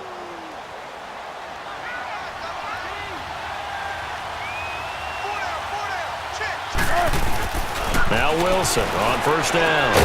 It's caught right side, Dixon. And he's brought down. They give him 14 yards that time and a fresh set of downs. Well, that tight end position, it just seems to continue to evolve every year in the NFL. Yeah, you're getting really terrific athletes. A lot of them maybe were wide receivers at one point. They continue to give you speed, great hands, and big bodies, which make them excellent targets for quarterbacks. Looking for more there on 1st down, but this throw downfield, incomplete. Tremendous field position there and a perfect time to do exactly what they did. Take a shot at the end zone. And they went for the big play, just unable to complete it. And that would not to be. It's incomplete. So they couldn't hook up as time has now run out. on this third quarter of play. So they'll get a little extra time to come up with his third down play as we've played 3 quarters. We'll return with more after this. This is the NFL, and it's on EA Sports. And we return, welcoming you back to Minneapolis. It's the Seahawks with the possession. They also have the lead here as we get set for the 4th and final quarter. The Seahawks on third down. They've converted 5 times in their many chances thus far. This is 3rd and 10. Throwing again here, Wilson. He's going to rifle one deep left side. And incomplete. He can't hang on. Would have been a nice catch. Instead, it brings up a 4th down.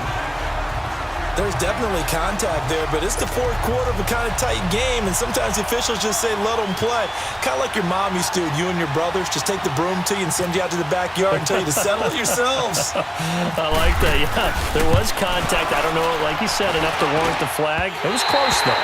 And that one's not going to get there. Not enough juice and ambitious effort, but it's well short. Good starting field position for the Vikings as they have it 1st and 10. So another long try for 3 and another kick that comes up lacking. Yeah, this isn't going to do any wonders for his field goal percentage, but you have to figure as a head coach.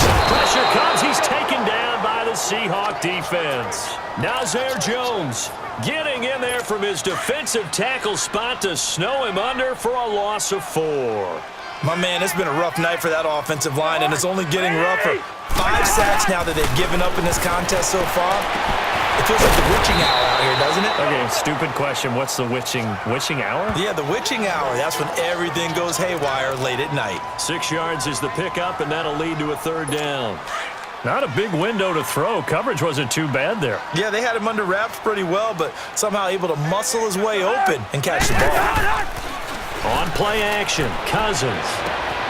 Wright's got it. And he is down deep into Seattle territory. They chalk that one up as a gain of 34 on 3rd down. So on the other side of the field now, it's 1st and 10 as they've got things rolling on this drive. Handoff comes to Cook.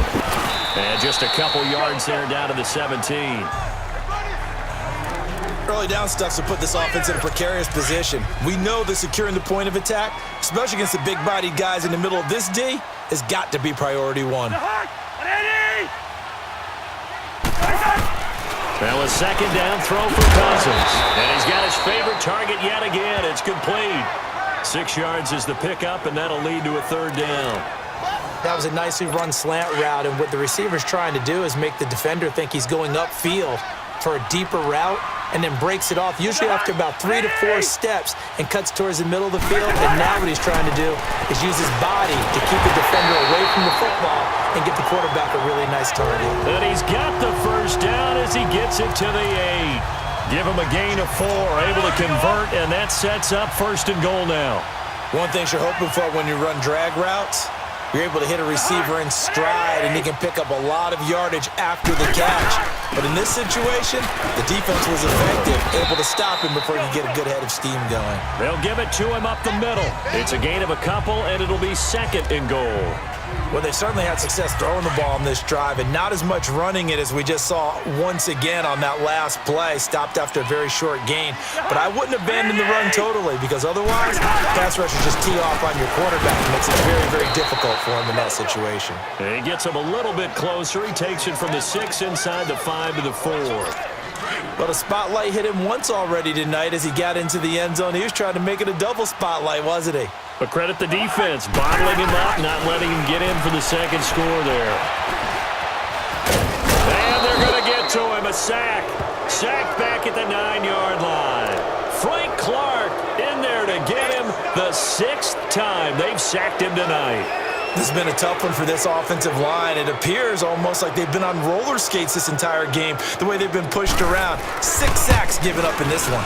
The kick by Carlson is good, and that will bring the deficit back down to 3. Well, it's hard to put your finger on whether this is something to celebrate or something maybe the offense is embarrassed by, but that's now 6 field goals he's made in this game alone. Yeah, he's bailed them out quite a bit so far, but it's very comforting to know that you have a kicker that's got your back.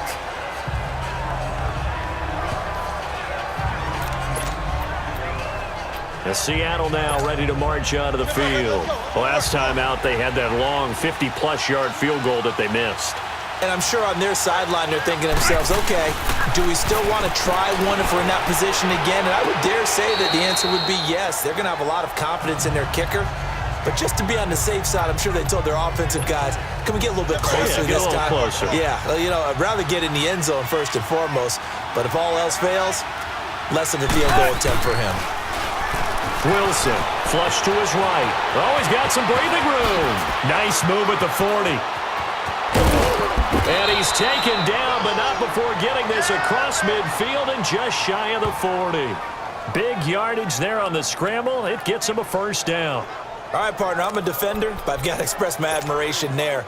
Moving around, making it happen, and instead of worrying about protecting himself, he goes and gets the first down. I've got to give it to him on that one. Normally, you don't want your guy taking shots, your quarterback, but it's winning time. And this is caught. And he will score. Touchdown, Seattle. Doug Baldwin, 41 yards. And the Seahawks add on to their lead. Well, you know he can be explosive, and he's ultra-explosive there on the fly route. And you know how many times we've talked to coaches and we've had quoted back to us, well, you know something? When you execute really well, it doesn't matter if they know it's coming or not. Well, sometimes athleticism beats you as well. He just took off and went. That's almost like one of your Turkey Bowl games, isn't it? Just go long, Backyard. man. I'll hit you. And it worked really well for them. Janikowski on for the extra point. Oh, this is blocked. It's picked up, a live ball here, remember. But he will not be able to bring this one back, and the extra point attempt unsuccessful. I remember when they changed the rule, and there's a lot of consternation, especially coming from the kickers. Okay, how's this going to affect things, having to kick a longer one now, much more of a field goal attempt? And the defensive guys saw it as an opportunity to get more block. That's exactly right. There's more effort now. Before, when it was snapped down near the goal line, you would basically see guys just stand there. Yeah, not anymore. Now, those guys are going after it because not only can they knock it away and change a little bit of momentum, They can get 2 points. They can pick it up and take it back for 2 points. To throw, Cousins. Over the middle here to Rudolph. And they get him down, but not before he takes it across the 40-yard line. And now the Seahawks are going to take a timeout here on defense. It's just their first. They'll be down to 2 remaining as we step aside here in the fourth quarter. The defense, they got a little bit of a breather. Now they're back and set as we resume play.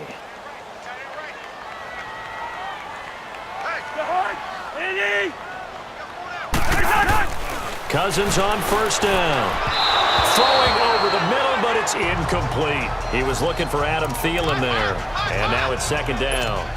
So not to get too overcritical there because he knows what he's doing, but his shoulders looked a little off kilter there when he threw that. I don't think you're being overly critical there. You're just analyzing it, and he gets those shoulders right. That pass will go from incomplete to complete. That one into the hands of Thielen, complete. And he'll get it out a couple yards shy of midfield at the 48. The reception good for 7. It's third down. When you see zone defense and you know you've got a drag route on as your primary call, you've got to be really careful as a passer about how far you let your guy go because he might wander into some tough coverage. And he'll just toss it away. So he throws it away, and that brings up fourth down. I'm not sure we could spot any tendency here on this third down. They could have run it or passed it. Either one was available. They chose to try and get it through the air, but they were unsuccessful. Here's Cousins. And that is incomplete.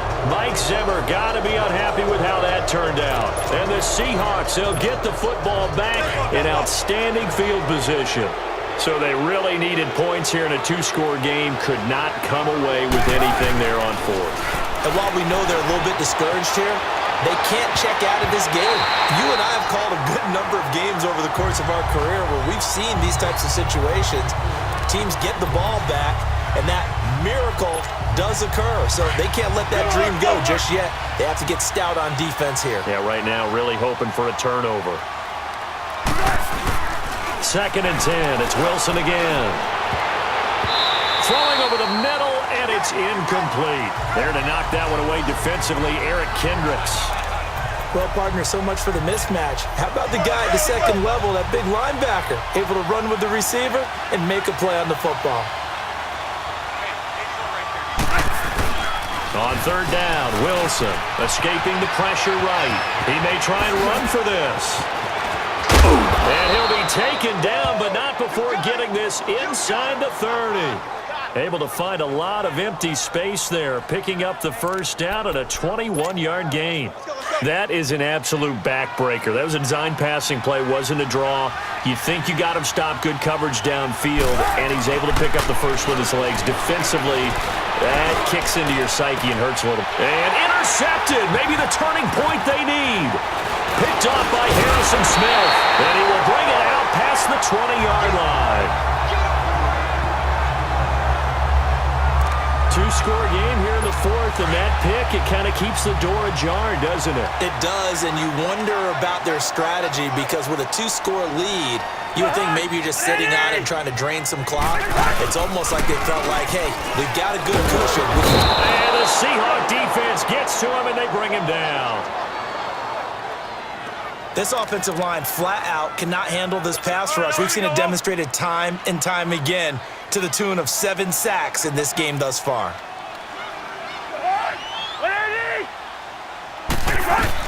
Cousins now on second down. And incomplete there. A nice hit. Jars the ball free and brings up third down.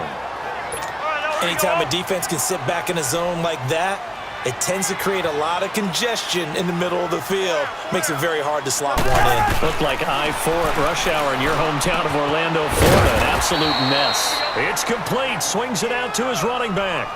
It's a 4-yard pickup, and that's going to bring up a fourth down.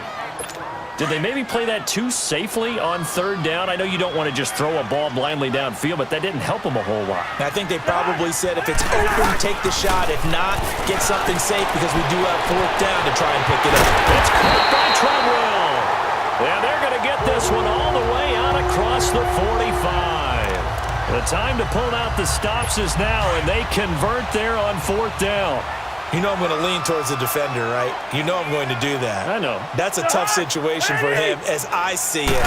But the truth of the matter is, that ball was not streaking towards him. Had a little arc on it. He's got to find a way to get his head around to make a play on the football. And he'll be taken down at the 44-yard line. Give him 9 there on the first down completion. Never make the mistake that the slot receivers, especially the little guys like we're watching here, are just quicker than fast. A lot of them combine quickness and speed, and they catch a lot of footballs, as we just saw there. That was second down run for Murray. And he'll get it down here to the 43. Only a gain of a yard, but that's all they needed, as that's going to move the chains. This has been an up-and-down, back-and-forth type of a game, hasn't it? Maybe this long drive take a little bit of the wind out of their sails, kind of settle things down a little bit. A first down throw for Cousins. And he finds a man on the crossing route. And he's going to get this inside the 30. That one goes for 13 yards, and it moves the sticks. The goal for any offense versus a zone defense, find the holes where guys are available and put the ball on the receiver before any defender can step up and fill it. They did it well there. Perfectly executed crossing route. Throwing on first down, but this one winds up to be incomplete. And he just gets rid of it. Throws it away. The wise move there looked like nobody open. Now second down. We've seen this quite a few times in this game. Offensive line unable to keep leverage, unable to keep people away, facing a lot of pressure. Fortunate just to get rid of it. One of the reasons they're oh no, he lost the football. And the Seahawks have recovered. Brandon, I don't want to violate any of our broadcasting rules by declaring a game over before it's over, but that one, that puts them in real jeopardy there. Absolutely. It was a two-possession game. It is a two-possession game at this stage in the fourth. They needed points out of that drive. And it's a foot race. And he'll take this all the way down to the 15-yard line. It's a big play there for Seattle. 46 yards. Well, even after all those interceptions, he's not deterred, still confident to go deep at work there. I think all the old rules about playing that position still apply. if things go wrong, you still act like you're the best player out on the field. You still carry that supreme arrogance with you and continue to fire the ball. I've seen guys have games like this, and this is where you find out if you're great or not. Can you overcome some interceptions and still lead your team to victory?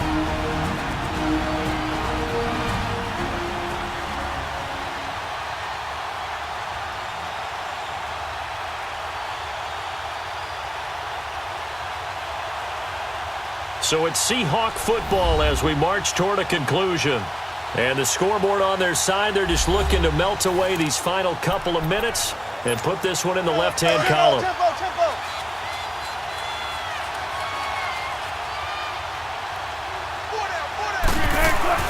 On first down, Wilson flushed out right. And he couldn't quite get there. Tackled down at the 1. And quickly, we're going to get another stop here with 1:54 left as they call the timeout defensively.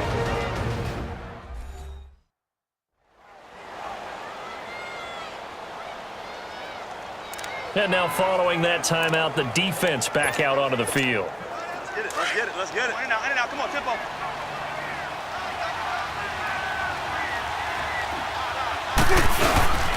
They'll try and run for it on first and goal. And he will take this one in for the Seattle touchdown. A great play there. Punching it in from a yard away. And the Seahawks capitalize on the short field as they take it in for 6. Well, it'd be real easy to say that they are firmly in control right now, but I'm looking at your face and I'm thinking I've got to be careful with that. Well, it's a 2-score game. You're inside of 2 minutes. I think you can breathe relatively easily now. Yeah, you can, but still, you got to stay vigilant. Can't give up anything cheap and easy. That could put you in some jeopardy.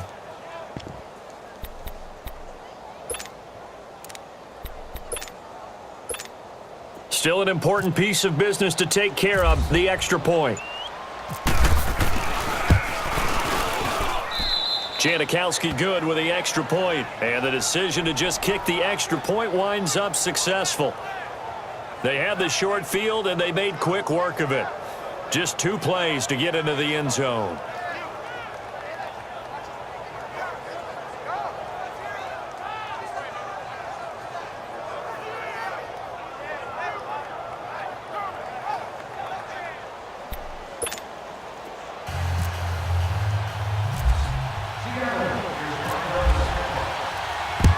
And the Vikings able to recover. The hands team does its job. Well, fourth quarter, they felt like they needed the football back. Unfortunately, they couldn't get it. And I know we brought analytics into the game, and someone has said here that the data says that when a team's expecting an onside kick, 80% of the time, the team expecting it, they do actually recover the ball, which is what we saw here. I just wonder if that number is much more of a anecdotal type of a number. Kind of like when the coaches tell us, well, when you score on special teams, 93% of the time you win the game. I'm still waiting to see that number is empirical. You get a tight end like this, and you know he's used to dishing out punishment, but here, he's the one that has to absorb the contact, and as a result, unable to hold on to the football. Cousins, his throw incomplete. He was looking for his tight end there, Kyle Rudolph, and it's third down. I think you put just a little bit too much heat on that one. When you throw it to the outside, you do have to be careful because you got to keep it away from the defender, but you also have to give your own guy a chance too. Throwing is Cousins. And incomplete. The contact made the ball roam free and brings up fourth down. You hear the calls for a penalty, but I just don't think so. I think in this situation, the defender was making sure his guy couldn't hold on to the football. So I don't see anything to warrant the flag. No, I'm with you. There was contact, but I'm happy they kept that flag in the back pocket. And this time he's got the hook up. It's complete. And they're able to get this one past the 30 down to the 25. They keep the game alive, at least for the moment, as it's a first down. Throwing middle, but it's incomplete. I know coaches tell us all the time that having a powerful arm isn't the number one thing they look for in a quarterback. But when you're trying to throw inside routes and you need to put some heat on it, it helps to have the big gun. In this case, just a little bit too much. To throw is Cousins. Pressure applied, and he's going to be taken down. They sack him back at the 33-yard line.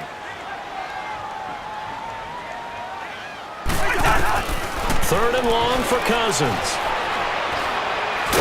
Now the hit comes, and Cousins lost the football. Now the Vikings will use the second of their timeouts as they get it with under a minute to go now in the football game.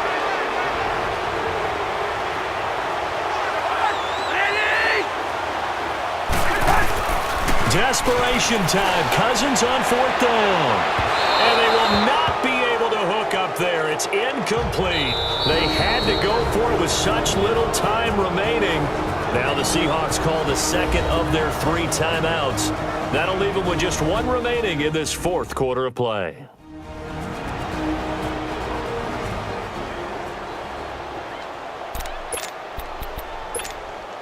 Gotta go, in and out, let's go.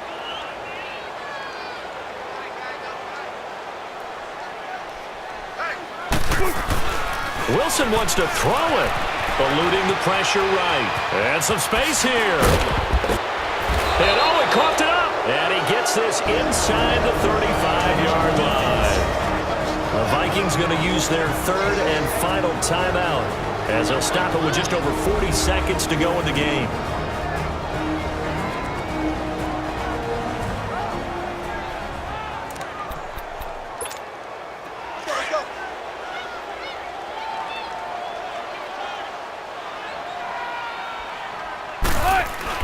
On 1st and 10, it's Wilson. Flush to his right. Now he's got end zone caught. Touchdown, Seattle. Ed Dixon, 34 yards. And the Seahawks find a way to stretch their lead. And to me, that touchdown allows you to start grinning widely on your sideline. I think they pretty much locked this one away. Yeah, that's the clincher, the proverbial icing on the cake, if you will.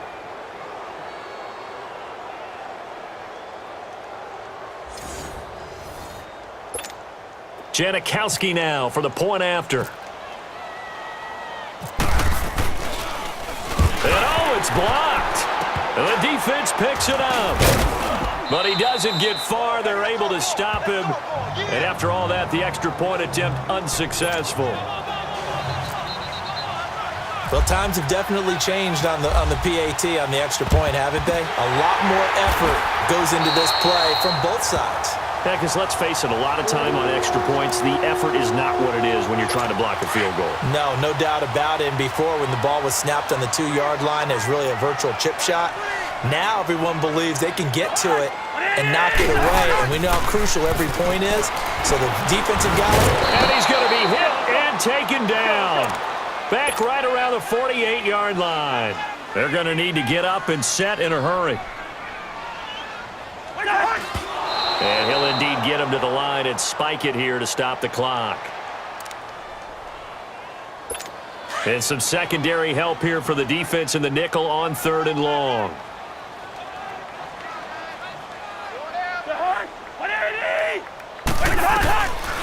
Working out of the gun, Cousins.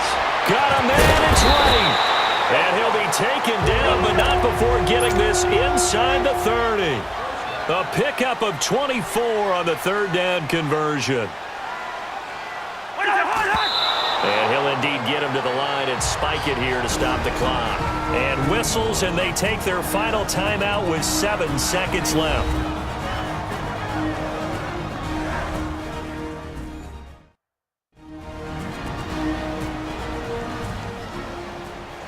So the defense had a chance to catch their breath, and now they're back out and ready.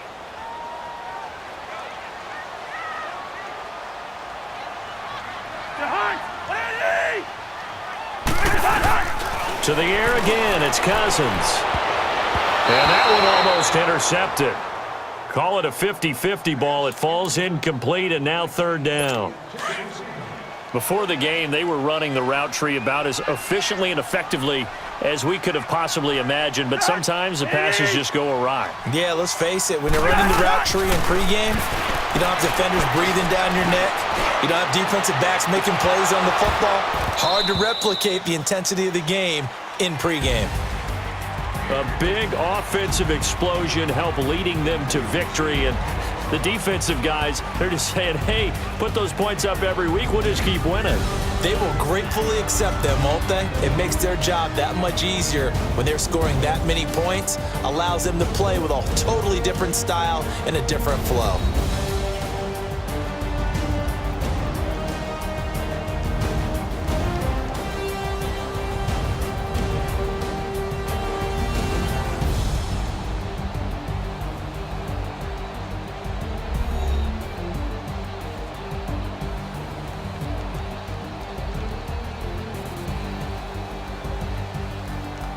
So that'll just about do it for Charles Davis. I'm Brandon Gaudin. You've been watching the NFL on EA Sports. For more, log on to easports.com.